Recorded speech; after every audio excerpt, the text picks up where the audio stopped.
Hello बच्चों, good morning. कैसे हैं आप? तो इससे पहले हम लोग बात किए थे हाइड्रो एल्केन के रासायनिक गुण में बात हो रही थी, जिसमें हम लोग बात किया था नाभिक स्नेही प्रतिस्थापन क्रियाओं की। आज हम दूसरी एडी लेकर के आए हैं जिसका नाम है वी हाइड्रो हाइड्रोजनीकरण। वी हाइड्रो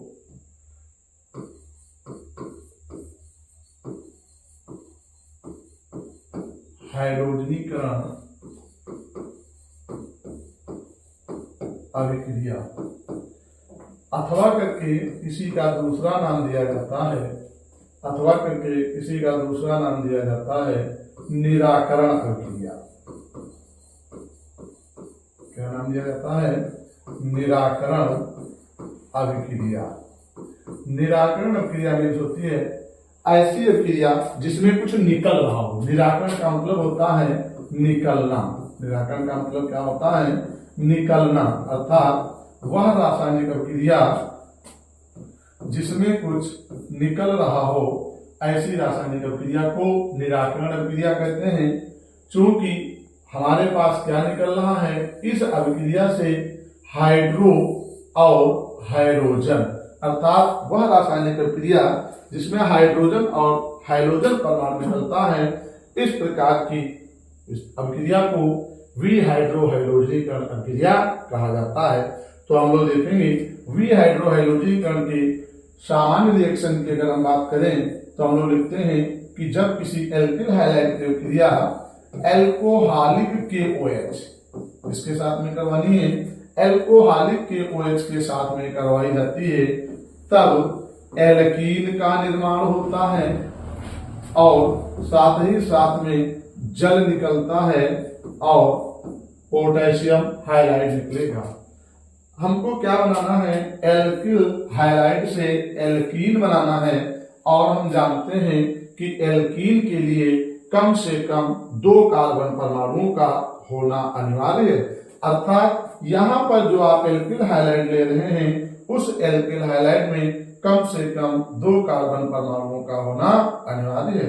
अगर हम बात करें 2 कार्बन परमाणु युक्त एल्किल हाइलाइड की, तो हमने ले लिया CH3 CH2 single bond Cl, और इसकी अभिक्रिया जब एल्कोहलिक KOH के साथ में करवाई जाएगी तो हमारे पास जितने कार्बन परमाणुओं का आपने एल्किल हाइलाइड लिया था, उतने ही कार्बन परमाणुओं का यहाँ पर क्या बनेगा? एल्कीन बनेगा। तो हमने 2 कार्बन परमाणुओं का एल्किल हाइलाइड लिया था, इसीलिए हमारे पास यहाँ 2 कार्बन परमाणुओं का एल्कीन बना, और साथ में क्या निकलेगा? जल निकलेगा, और साथ ही साथ में क्या निकलेगा? पोटेशियम हाइलाइड निकलेगा। इस तरीके से हम क्या देख रहे हैं कि यहाँ से इस रासायनिक अभिक्रिया से एक हाइड्रोजन परमाणु, और X की जगह पर अब हम लोग ले लेंगे क्लोरीन परमाणु। X की जगह पर क्या दिया जाएगा? क्लोरीन परमाणु दिया जाएगा, यहाँ KCl निकलेगा। अर्थात इस अभिक्रिया में हम क्या देख रहे हैं कि एक हाइड्रोजन परमाणु निकल रहा है और एक हाइड्रोजन परमाणु निकल रहा है। इस प्रकार की अभिक्रिया को निराकरण अभिक्रिया अथवा वी हाइड्रो हाइड्रोजनीकरण अभिक्रिया कहा जाता है। ये साधारण सी अभिक्रिया जो है वो आपके बोर्ड पेपर में नहीं पूछी जाती है। वो अभिक्रिया जो बोर्ड पेपर में पूछी जाती है वो कुछ इस तरीके की होती है। ये आपके पास CH3, इधर आपके पास CH, इधर आपके पास हो जाएगा CH3 हो जाएगा, ये आपके पास हो जाएगा Cl, ये आपके पास हो जाएगा Cl। इस एल्किल हाइलाइड की अभिक्रिया जब एल्कोहलिक KOH के साथ में करवाई जाएगी तो बनेगा एल्कीन। क्या बनेगा?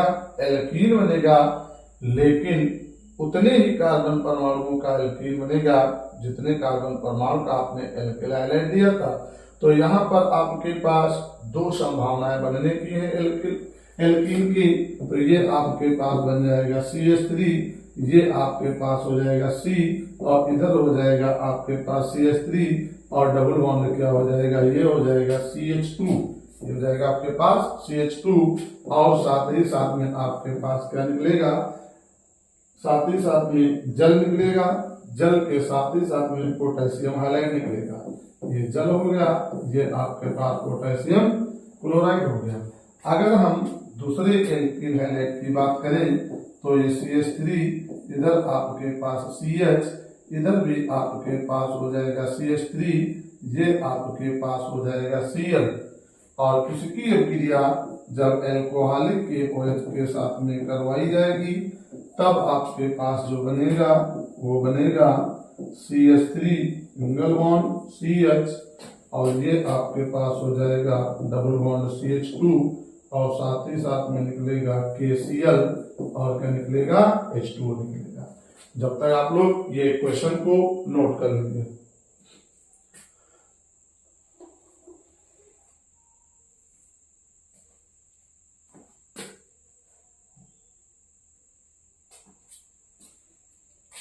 एक इसकी साधारण सी क्रिया और देखेंगे। ये आपके पास है CH3, इधर आपके पास CH2, ये आपके पास CH के साथ में Cl लगा हुआ है, ये आपके पास CH3 है। साइन ऑफ रिएक्शन एल्कोहलिक के OH के साथ में अभिक्रिया करवाई जाएगी, तब यहाँ पर आपके पास दो प्रकार के उत्पाद बनने की संभावना है। पहला जो उत्पाद बनेगा वो बनेगा CH3, ये हो जाएगा CH2, ये हो जाएगा सिंगल बॉन्ड CH हो जाएगा, ये सिंगल बॉन्ड आपके पास क्या हो जाएगा, सिंगल बॉन्ड हो जाएगा CH, और CH के साथ में क्या हो जाएगा CH2 हो जाएगा, और साथ ही साथ में आपके पास जल निकलेगा और KCl निकलेगा। इसका जो दूसरा उत्पाद बन सकता है वो क्या बन सकता है CH3, और ये आपके पास CH के साथ में डबल बॉन्ड CH, और CH के साथ में आपके पास क्या बन जाएगा CH3 बन जाएगा, और ये आपके पास KCl निकल जाएगा, और क्या निकल जाएगा H2। इस एल्किल हैलाइड की अगर हम लोग बात करें तो ये हमारे पास द्वितीयक एल्किल हैलाइड है, और जब द्वितीयक एल्किल हैलाइड की क्रिया एल्कोहलिक के OH के साथ में करवाई जाती है तब भी एल्कीन का निर्माण होता है। लेकिन शर्त यहाँ पर है कि यहाँ पर दो प्रकार के एल्कीन बन सकते हैं। अगर यहाँ पर हम बात करें तो ये हमारे पास एल्कीन हो गया, इसमें अगर हम बात करें तो ये हमारे पास एल्कीन है। इस एल्कीन की अगर हम लोग बात करें तो असममित एल्कीन है, ऐसी एल्कीन है, असममित एल्कीन है। और अगर हम इस वाले एल्कीन की बात करें तो ये हमारे पास सममित एल्कीन है। कौन सी एल्कीन है, सममित एल्कीन है। समझ में आ गई बात। असममित एल्कीन का मतलब ये जो आपके पास कार्बन कार्बन डबल बॉन्ड है, इस डबल बॉन्डेड कार्बन परमाणु के एक ही तरफ एल्किल समूह लगा हुआ है, इस प्रकार की एल्कीन को असममित एल्कीन कहा जाता है। यदि डबल बॉन्डेड कार्बन परमाणु के दोनों तरफ एल्किल समूह लगे हैं तो इस प्रकार की एल्कीन को सममित एल्कीन कहा जाता है। तो बात आती है कि जब द्वितीयक एल्किल हैलाइड की क्रिया एल्कोहलिक के OH के साथ में करवाई जाती है तो एल्कीन बनता है, तो कौन सा एल्कीन स्थायी होगा और कौन सा एल्कीन अस्थायी होगा। तो इसके लिए यहाँ पर आपको एक नियम याद रखना है, वो नियम है सैट-जैफ का नियम। किसका नियम है, सैट-जैफ नियम। सैट-जैफ नियम क्या कहता है कि जब किसी एल्किल हैलाइड की अभिक्रिया एल्कोहलिक के OH के साथ में करवाई जाती है, किसके साथ करवाई जाती है, एल्कोहलिक के OH के साथ में, एल्कोहलिक के OH के साथ में कराई जाती है तो वह एल्कीन अत्यधिक स्थायी होगा, वह एल्कीन अत्यधिक स्थायी होगा जिसमें एल्किल समूह की संख्या ज्यादा होगी, जिसमें एल्किल समूह की संख्या क्या होगी, ज्यादा होगी। तो हमारे पास ये दो उत्पाद बने हुए हैं, इन दोनों उत्पादों में अगर हम चेक करें तो ये हमारे पास एल्कीन है। इस एल्कीन के इधर देख रहे हैं तो एक एल्किल समूह लगा हुआ है बाईं तरफ, दाईं तरफ चेक कर रहे हैं तो इसमें भी एक एल्किल समूह लगा हुआ है। ओवरऑल अगर चेक किया जाए तो इसमें दो एल्किल समूह लगे हैं। अगर हम असमित एल्कीन की बात करें तो असमित एल्कीन में केवल और केवल एक ही एल्कीन समूह लगा हुआ है। तो इस प्रकार से सेटजब के नियमानुसार वह एल्कीन अत्यधिक स्थायी माना जाता है जिसमें एल्किल समूहों की संख्या क्या होती है, ज्यादा होती है। तो इसमें एल्किल समूहों की संख्या है 2 और इसमें एल्किल समूहों की संख्या है 1। अर्थात ये जो सममित एल्कीन है, ये सममित एल्कीन 80% स्थायी होता है, जबकि असम्मित एल्कीन जो होता है वो केवल और केवल 20% स्थायी होता है। कितना प्रतिशत स्थायी होता है? 20% स्थायी होता है। इस तरीके से हम लोग ध्यान रखेंगे कि जब असम्मित एल्कीन और सम्मित एल्कीन दोनों प्रकार के एल्कीन बनने की संभावना होगी तो कौन सा एल्कीन अत्यधिक स्थायी होगा और कौन सा एल्कीन जो है वो कम स्थायी होगा, उसके लिए हम लोग किसका नियम उपयोग करते हैं? सेटजब का नियम उपयोग किया जाता है। ये स्लाइड तब तक आप लोग नोट करेंगे।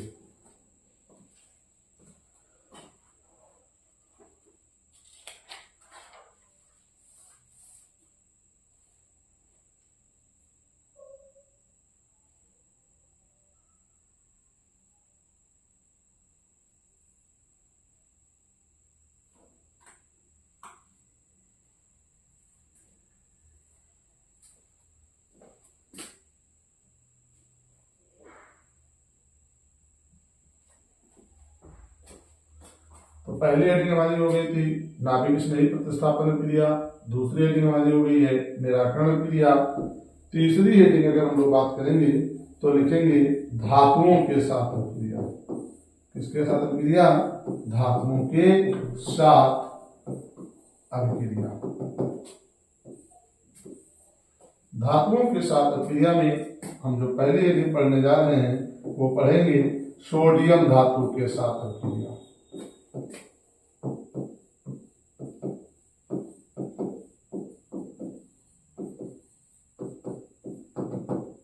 और ये बोर्ड परीक्षा 2025 की दृष्टि से बहुत ही इंपॉर्टेंट रिएक्शन है। कभी कभी डायरेक्ट पूछ लिया जाता है कि क्या होता है जब एल्किल हैलाइड की क्रिया सोडियम धातु के साथ में करवाई जाती है।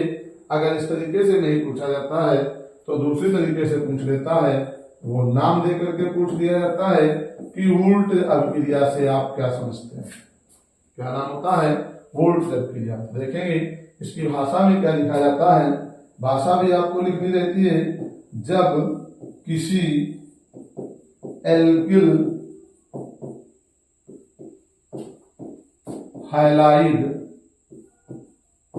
की अभिक्रिया सोडियम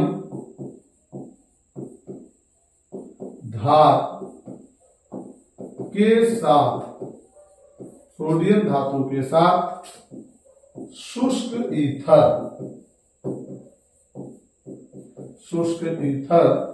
की उपस्थिति में, शुष्क ईथर की उपस्थिति में कराई जाती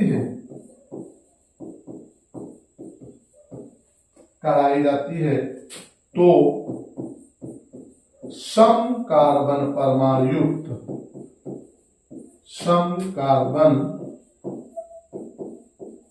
परमाणु युक्त एल्केन का निर्माण होता है। इसका निर्माण होता है, एल्केन का निर्माण होता है।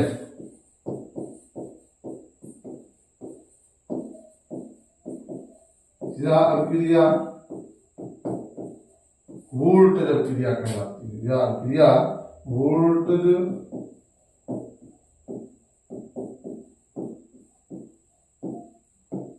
अभिक्रिया कहलाती है। इसके इक्वेशन लिखेंगे। भाषा में क्या लिखा कि जब किसी एल्किल हैलाइड मीन्स RH किसके साथ करवानी है? सोडियम धातु के साथ। किसकी उपस्थिति में? शुष्क ईथर की उपस्थिति में। किसकी उपस्थिति में? शुष्क ईथर की उपस्थिति में। तो सब कार्बन परमाणु युक्त एल्केन का निर्माण होता है। और जनरली एल्केन को हम लोग क्या लिखते हैं? R single bond R। Alkane का निर्माण होता है और साथ ही साथ में यहाँ पर सोडियम हाइलाइड निकल जाएगा। अभिक्रिया को बैलेंस करने के लिए 2 एल्किल हाइलाइड के अणु लिए जाएंगे और 2 सोडियम के टुकड़े लिए जाते हैं, तब जाकर के आपके पास क्या बनता है, एल्केन बनता है। और इसी अभिक्रिया को क्या नाम दे देते हैं, वोल्टेज अभिक्रिया कह देते हैं। जैसे R की जगह पर ले लिया CH3 सिंगल बॉन्ड CH2 और ये ले लिया Cl। ध्यान रखिएगा यहाँ पर जो आप एल्किल हाइलाइड के 2 अणु ले रहे हैं वो दोनों एल्किल हाइलाइड एक जैसे होने चाहिए। साथ में हमने 2 सोडियम के टुकड़े ले लिए और ये ले लिया Cl, ये हो गया CH2 और ये हो गया CH3। साइन ऑफ रिएक्शन, ये आपके पास क्या हो गया, शुष्क ईथर हो गया। यहां से क्लोरीन निकलेगा, इधर से क्लोरीन निकलेगा, 2 सोडियम के टुकड़े हो जाएंगे, निकल जाएंगे। तब जाकर के आपके पास क्या बचेगा, ये बचेगा CH3 सिंगल बॉन्ड CH2 और ये बचेगा CH2 सिंगल बॉन्ड क्या बचेगा, CH3 बच जाएगा। और साथ ही साथ में 2 सोडियम क्लोराइड के अणु निकल जाते हैं। तो यहाँ पर अगर हम चेक करें तो सम कार्बन परमाणु एल्केन का मतलब ऐसा एल्केन जिनमें कार्बन परमाणुओं की संख्या सम होनी चाहिए। सम मीन्स जैसे 2, 4, 6, 8, 10, अर्थात जो 2 संख्या से 2 नंबर से डिवाइड हो जाते हो। तो यहाँ पर अगर हम चेक करें तो ये आपके पास एल्केन बना है। इस एल्केन में कितने कार्बन परमाणु हैं तो हम लोग चेक कर लें। ये आपके पास 1, ये 2, ये 3 और ये 4 कार्बन परमाणुओं का एक एल्केन बना है जो हमारे पास सम संख्या है। अर्थात जब किसी एल्किल हाइलाइड की क्रिया सोडियम धातु के साथ शुष्क ईथर की उपस्थिति में करवाई जाती है तो सम कार्बन परमाणु एल्केन का निर्माण होता है। और इस अभिक्रिया को हम लोग क्या नाम देते हैं, वुल्ट्ज अभिक्रिया कह देते हैं। ये अभिक्रिया हमारी 2025 की दृष्टि से बहुत ही इंपॉर्टेंट रिएक्शन है, कई बार पूछी जा चुकी है और संभावना है कि इस बार भी पूछी जाएगी। अगर हम दूसरे धातु की बात करें तो हम लोग दूसरी धातु ले लेंगे मैग्नीशियम धातु के साथ। इसके साथ करवानी है मैग्नीशियम धातु के साथ।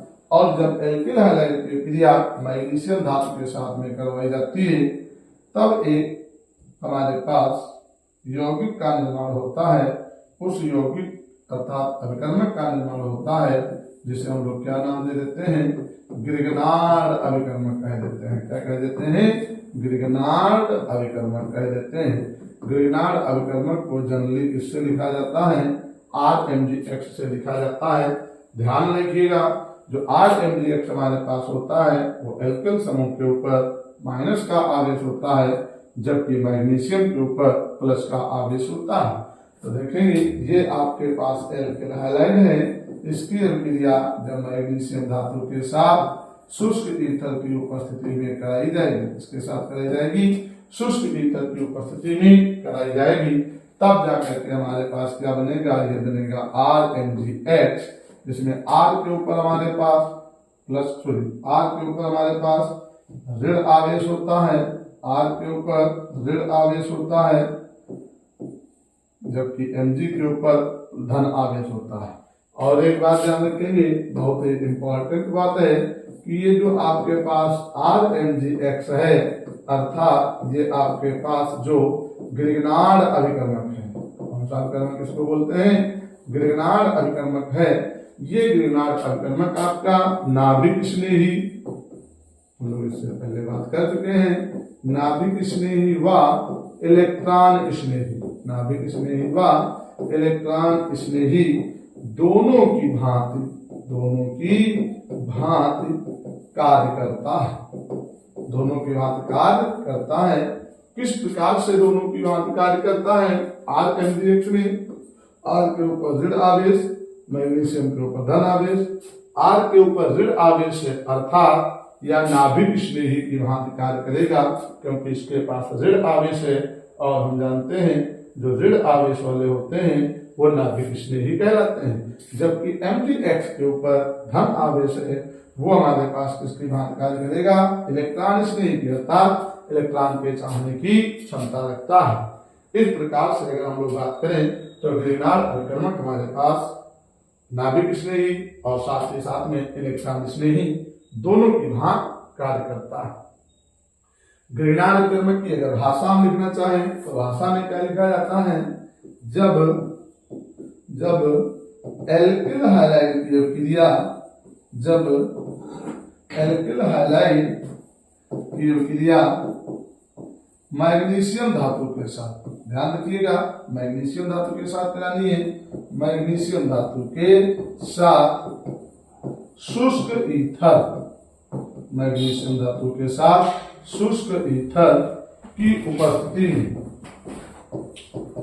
शुष्क ईथर की उपस्थिति में कराई जाती है, शुष्क ईथर की उपस्थिति में कराई जाती है। तो RMgX यौगिक का निर्माण होता है, RMgX यौगिक का निर्माण होता है, जिसे क्या नाम दिया जाता है, जिसे ग्रिग्नार्ड अभिकर्मक कहते हैं। क्या कहते हैं? ग्रिग्नार्ड अभिकर्मक कहते हैं। हो जाएगी। बहुत सारे बच्चों के मन में बात आ रही होगी कि एल्किल हाइलाइड की क्रिया मैग्नीशियम धातु के साथ में जब करवाए हैं तो मैग्नीशियम बीच में कैसे आ जाता है, तो वो चीज की हम बात कर लेंगे। तो देखेंगे मैग्नीशियम को बीच में कैसे लाया गया। ये आपके पास RX था, ये आपके पास मैग्नीशियम परमाणु था। हम जानते हैं कि मैग्नीशियम के आउटर मोशन में 2 इलेक्ट्रॉन होते हैं। एल्किल हाइलाइड में हाइड्रोजन परमाणु क्या करेगा, अपनी तरफ इलेक्ट्रॉनों को खींचेगा तो आंशिक ऋण आवेश आएगा, एल्किल समूह के ऊपर आंशिक धन आवेश आ जाता है। मैग्नीशियम क्या करते हैं, पहला इलेक्ट्रॉन एल्किल समूह को देंगे तो एल्किल समूह के ऊपर पहले से प्लस का चार्ज था, इलेक्ट्रॉन दे रहे हैं माइनस का चार्ज आ जाएगा। एक ही परमाणु के ऊपर जब प्लस माइनस आवेश होता है तो वह परमाणु उदासीन हो जाता है और मैग्नीशियम के ऊपर एक धन का आवेश आ जाएगा। अगर हम बात करें तो दूसरा इलेक्ट्रॉन भी इन्हीं को दिया जाता है, एल्किल समूह को जब दूसरा इलेक्ट्रॉन इन्हीं को दिया जाता है तब एल्किल समूह के ऊपर ऋण आवेश आ जाता है और मैग्नीशियम के ऊपर फिर से धन आवेश आ जाता है। अर्थात यहाँ R के ऊपर ऋण आवेश है, यहाँ पर X के ऊपर ऋण आवेश है। 2 समूह है, दोनों के ऊपर ऋण आवेश है। मैग्नीशियम के ऊपर 2 पॉजिटिव चार्ज थे तो इसीलिए ये आपके पास पॉजिटिव बन जाएगा। ये मैग्नीशियम इसके साथ में बॉन्ड शेयर करेगा, MgX बना लेगा, ये आपके पास माइनस और ये आपके पास धन आवेश जो होता है वो बचा रहता है। तो बच्चों इस प्रकार से RMgX जो होता है वो इसी तरीके से इसका निर्माण होता है और जिसे हम लोग क्या नाम दे देते हैं, ग्रिग्नार्ड अभिकर्मक नाम दे दिया जाता है। अगर दूसरी बात, दूसरे धातु की बात करें तो दूसरी अभिक्रिया हमारे पास है जिसको हम लोग नाम दे देते हैं कोरेहाउस अभिक्रिया। क्या नाम दे देते हैं, कोरेहाउस अभिक्रिया। तो कोरेहाउस अभिक्रिया क्या होती है, देखेंगे जब किसी एल्किल हाइलाइड की अभिक्रिया, जब किसी एल्किल हाइलाइड की अभिक्रिया lithium dialkyl copper, lithium dialkyl copper के साथ में कराई जाती है, लिथियम डाई एल्किल कॉपर के साथ में करवाई जाती है तो यहाँ पर भी एल्केन का निर्माण होता है। लेकिन ध्यान रखिएगा यहाँ जो एल्केन बनेगा वो विषम कार्बन परमाणु युक्त बनेगा। क्या बनेगा, विषम कार्बन परमाणु युक्त बनेगा। तो यहाँ पर आपके पास बनेगा R सिंगल बॉन्ड R, साथ ही साथ में आपके पास जो बनेगा वो बनेगा RCU बन जाएगा। क्या बन जाएगा, RCU बन जाएगा और साथ ही साथ में आपके पास बन जाएगा LIX। क्या बन जाएगा, LIX बन जाएगा।